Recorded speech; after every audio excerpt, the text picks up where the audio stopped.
So we're going to start our rendering exercises of just different ways in which we use our markers and our pen. So first I want you to start with your Copic multiliner, or if you ended up with the Micron, either one. But we're going to start with just a series of cross-hatching. Okay, so drawing lines straight up and down, vertically, trying to keep them as straight as possible. My marker is getting a little old. I have a tendency, I don't know if you can see it, I distort the ends of my markers, or tips of my pens, because I tend to press too hard. You can come in and add some diagonals, right? Because that's what we do for perspectives. We do horizontal, vertical, diagonal primarily, with the occasional circle. So just keep doing this, creating them, seeing how you can vary depending on how closely you put the lines. Right? How much shade and shadow you can get them real close, and spread them out. All right, you get a nice gradient. So just keep if it helps you to turn your paper, by all means do that.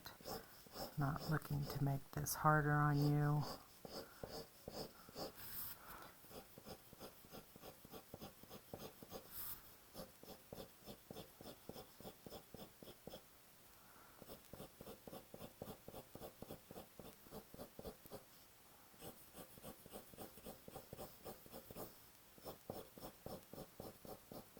Try to keep your lines straight. You don't want them getting messy like I just did as arcs. You want to keep them as straight as possible.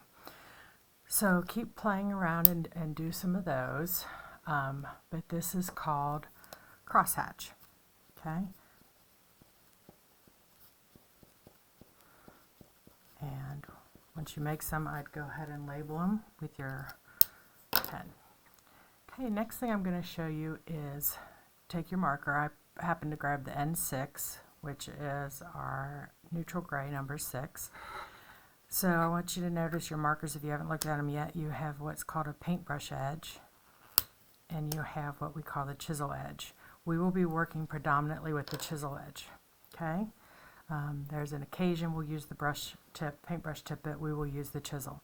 The reason it's called chisel is that the angle of the tip is chiseled. The first stroke we're going to do is what's called the full stroke. I'm going to hold my pen, so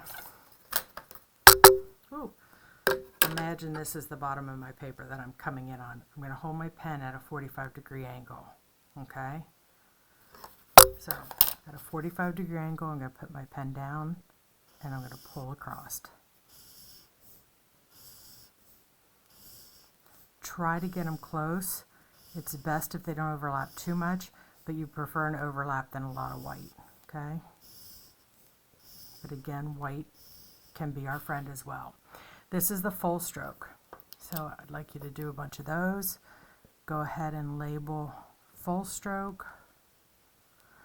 And then I would go ahead and put 45-degree to paper as a reminder for you, okay, how you've done this.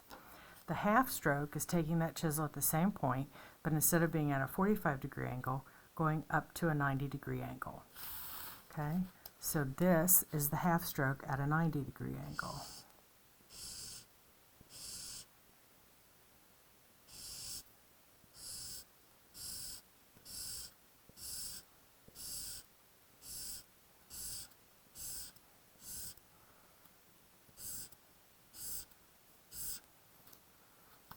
Okay, so that's the half stroke.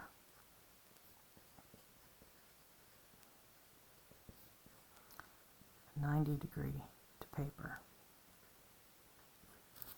Okay. Then we're going to come over here and we're going to do the small stroke. With the small stroke, that is going to be with light pressure, and we're going to be holding the chisel this way. Okay, so again, I'm holding it at a 45-degree angle.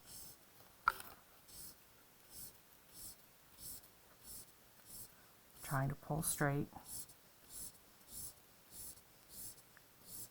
Okay, so that is the small stroke.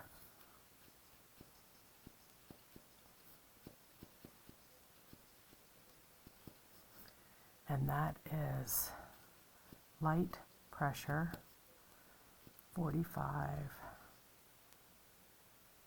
front edge. Write it however it makes sense for you to remember it, okay?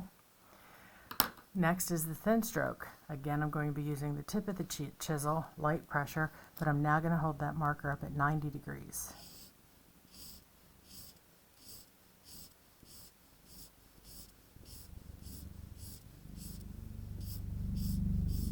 Okay? This is the thin stroke.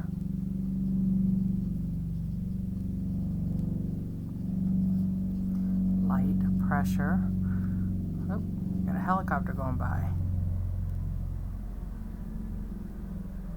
Front edge.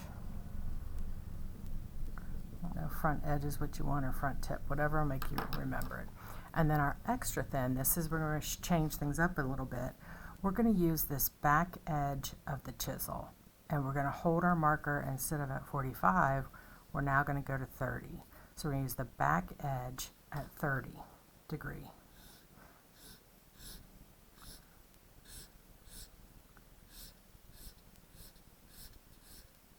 And it might take a while. I don't think this marker had ever been used at that back part, which is why the started off a little bit. Okay, so this is extra thin.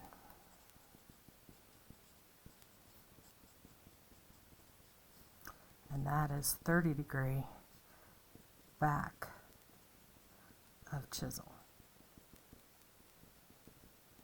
Okay, so the goal in life, which I am not particularly good at, and you don't need to get particularly good at, but some people will tell you it'll help you with speed,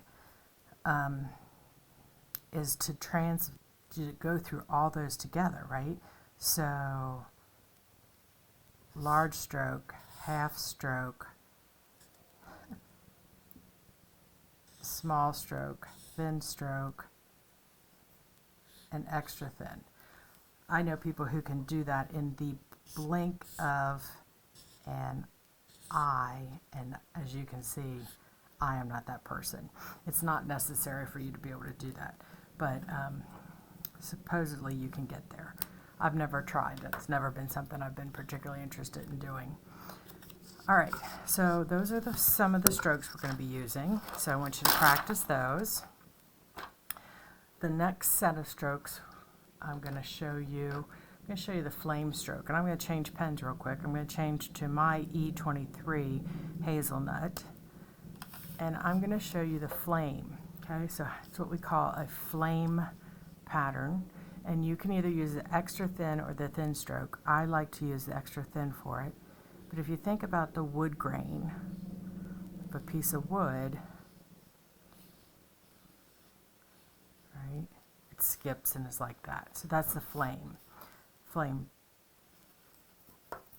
pattern.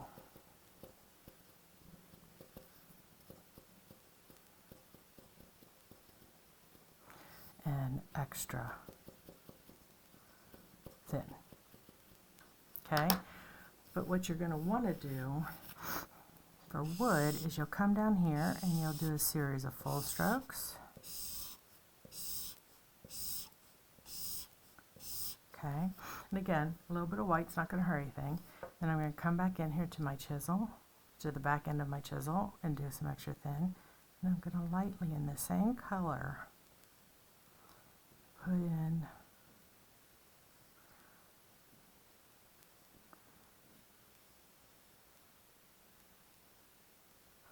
some of these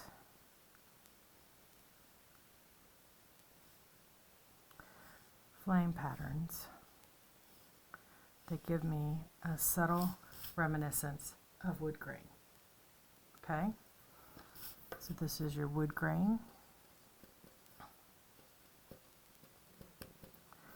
And that's with full and flame.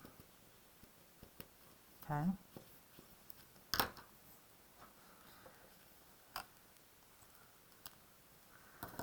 Alright, the next thing I want us to do is we're going to learn a couple other strokes. Go back to my gray, and we're going to learn the feather stroke. So again, I'm coming back to my chisel edge, and the feather stroke is all in the wrist. Okay? So I'm going to come in with my full as though it's going to make a full pass, but instead of holding it down all the way, I'm going to go and flick. Right? Notice it's all in the wrist. And I get this different end. It's like a feather end, right? That's why it's called the feather stroke. And then I can come back from the other way and do the same thing. And where we have some of that crossover, that kind of gives us a reflection. And so sometimes we'll bring them up close, but sometimes we'll just let it fade away like that. Other times we won't quite connect them because we really want it to show that there's a reflection. Okay? If you don't, if you overlap, you won't get the reflection type part to it. So again, this is our feather stroke. Again, with the full stroke, you want to try and be next to each other without truly overlapping. Okay, and that takes a lot of practice. And some lines you'll do better than others, but you just keep doing it. Now I want you to know, see, it's more ideal to be up here where there's not much overlap as opposed to here. Now, if I count to 2 where my marker sits here, and then I pull, and then 2, and then I pull, then 2, and then I pull, 2, and then I pull. Notice how much darker it is here. That's a really great, easy way to provide shadows at your wall and ceiling edge, and even where your walls come together. Okay? So just do a series of those, of the full pulls and of the half pulls, and just keep working on getting nice, as straight a lines as you can.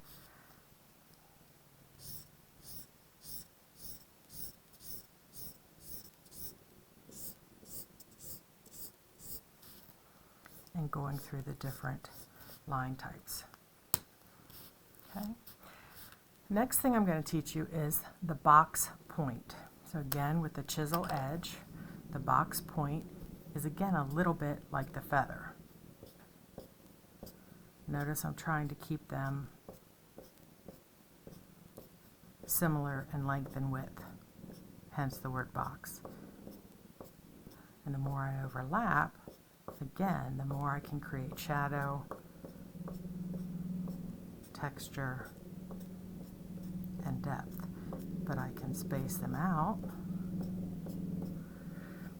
Not sure there'd be a reason, but I could, if I needed to create a line pattern, do something like that. But your box is basically getting a square from back and forth with your chisel edge.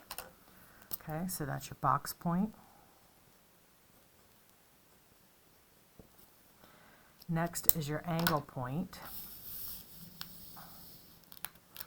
And that is just a series of coming down flat on that 45-degree angle of the chisel. Okay, now you want to go different directions. You don't want it to all be the same. And this is a lot of what we can create atmosphere, depth in plants, and represent pattern. Just depends. We'll go through a bunch of different things. Again, it's about getting it down at that 45, but if you miss some, it's okay. You don't have to fix them.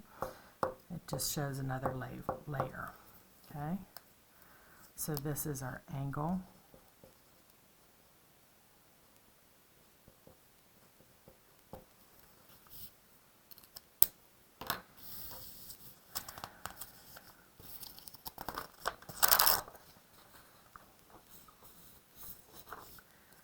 next thing I'm going to have you do is your pressure point. And this is one that we will use our brush tip for. And you're just going to do little dots. Now notice, just like when we did the 2-inch on the wall, sorry, I'm making sure the video is still capturing this. It faded off on me. Okay, great. So if I let it sit for longer, notice my dots get bigger. If I barely touch the paper, it's kind of interesting to see how small you can get. Okay, and these really provide atmosphere. So atmosphere can be, my mom would say, why would you provide atmosphere? Because to me, atmosphere is dust. So like when we have light shining or something like that, sometimes we'll have little atmosphere in the light cast. So it just shows that there's some movement happening within the space. Okay, so this is your pressure point. But you don't want to push down hard or you will ruin the tip of your needle. And you use the brush tip. If you ever damage one of your pens, the tips, let me know. They are replaceable. So it's much easier to get a replacement tip for them than to buy a new pen. Okay, so we did the wood grain. I'm going to put that on here again just to show you. So again, for the wood grain, I'm coming in here, I'm doing my full strokes. I'm coming back in with the 30 on the back chisel edge and lightly putting in the grain. Okay, so that's my wood grain.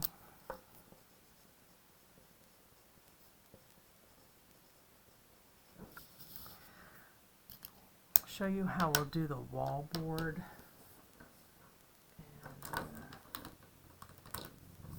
And change up on what I'm doing on those. I'm going to use my W3. Okay, and turn my paper. I'm going to do full strokes. So this will be the wallpaper in our drawing. Notice the picture I told you that's on the front of this thing. I went ahead and added mine in ink because I thought that would look good, but it was way too heavy. But again, we're going to use the back chisel. It's to look like marble. And if you look at the pattern within the PowerPoint presentation, you'll see this is a lot more realistic than what was on the initial rendering I did. So marble wallpaper and just a soft gray. And then I wanted to show you what we'll use for our wood floor. So on your wood floor, I'm going to draw it the herringbone. I'm doing it as though we're looking straight down, okay? Not in our perspective. But there's a couple ways you can do it. So I can come in here and I can draw my lines.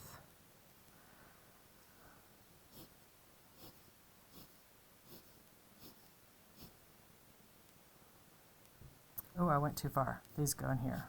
Ignore those.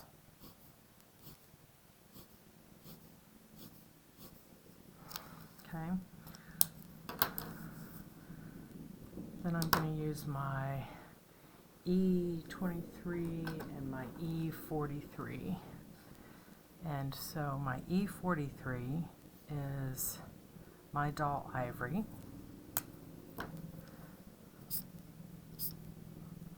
And I'm just going to randomly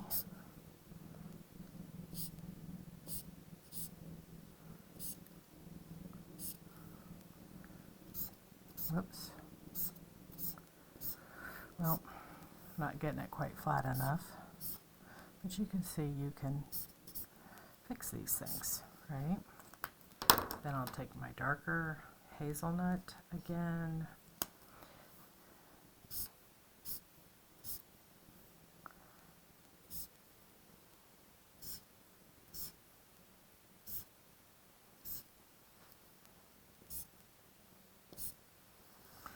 And add some depth and texture that way. And that is my herringbone